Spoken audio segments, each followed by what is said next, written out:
সবাই যেখানেই হার মেনে যায় সেখানেই জ্বলে ওঠে একজন। কথাটি যেন আবারও সত্য প্রমাণ হলো আয়ারল্যান্ডের বিপক্ষে টি-20 সিরিজের প্রথম ম্যাচে। যখন দেয়ালে পিঠ ঠেকে যায়, সমালোচনা যখন আকাশ ছুঁয়ে যায়, তখন সব কিছু পেরিয়ে একটা জবাব যে দিতেই হয়।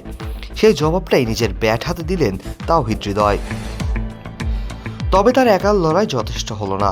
টপ অর্ডারের চরম ব্যর্থতার দিনে একাই দাঁড়িয়ে গেলেও শেষ রক্ষা করতে পারেননি তিনি।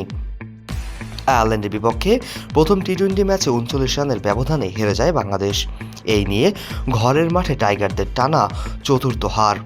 এর আগে ক্যারিবিয়ানদের বিপক্ষে এই মাঠে হোয়াইট ওয়াশের স্বাদ গ্রহণ করতে হয়েছিল টিম টাইগারদের। চট্টগ্রামের বীরশ্রেষ্ঠ ফ্লাইট লেফটেন্যান্ট মতিউর রহমান স্টেডিয়ামে আয়ারল্যান্ডের ছুড়ে দেওয়া 181 রানের টার্গেট মোকাবেলা করতে নেমে শুরুতেই চরম হোঁচট খায় বাংলাদেশ।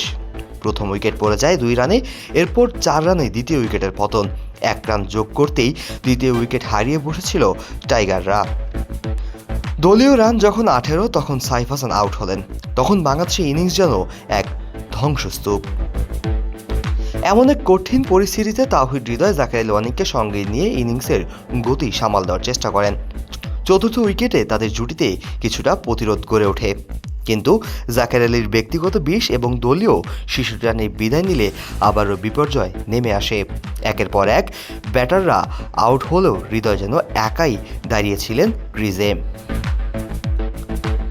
শেষ উইকেটে মোস্তাফিজুর রহমানকে নিয়ে দলকে জেতাতে আপ্রাণ চেষ্টা করেন হৃদয়। একের পর এক 4 ছক্কা মেরে জয়ের আশা বাঁচিয়ে রেখেছিলেন শেষ বল পর্যন্ত, কিন্তু টপ অর্ডার ব্যাটসম্যানদের আসা যাওয়ার মিছিলে শেষ রক্ষা হলো না। শেষ পর্যন্ত 39 রানের ব্যবধানে হার মানতে বাধ্য হয় টাইগাররা। তাওহিদ হৃদয়ের 50 বলে অপরাজিত 83 রানের একটি দুর্দান্ত ইনিংস খেলেন। এটি তার টি-20 ক্যারিয়ারের সর্বোচ্চ ব্যক্তিগত স্কোর। তার এই লড়াকু ইনিংস ছিল 7টি 4 এবং 3টি 6-এর মার। হৃদয় এই একক লড়াই ক্রিকেট প্রেমীদের মনে জায়গা করে নিলেও দলীয় সম্মিলিত ব্যর্থতা আবারও প্রশ্নের মুখে ফেলল। ঘরের মাঠে এই স্টেডিয়ামে বাংলাদেশের টানা চতুর্থ হার, যা দলের জন্য এটি চিন্তার কারণ। 29 নভেম্বর সিরিজের দ্বিতীয় ম্যাচ। এখন দেখার পালা বাংলাদেশ ওই ম্যাচে কেমন পারফর্ম করে।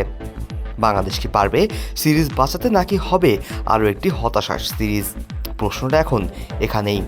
Kazi Mohammad Arafat, on field.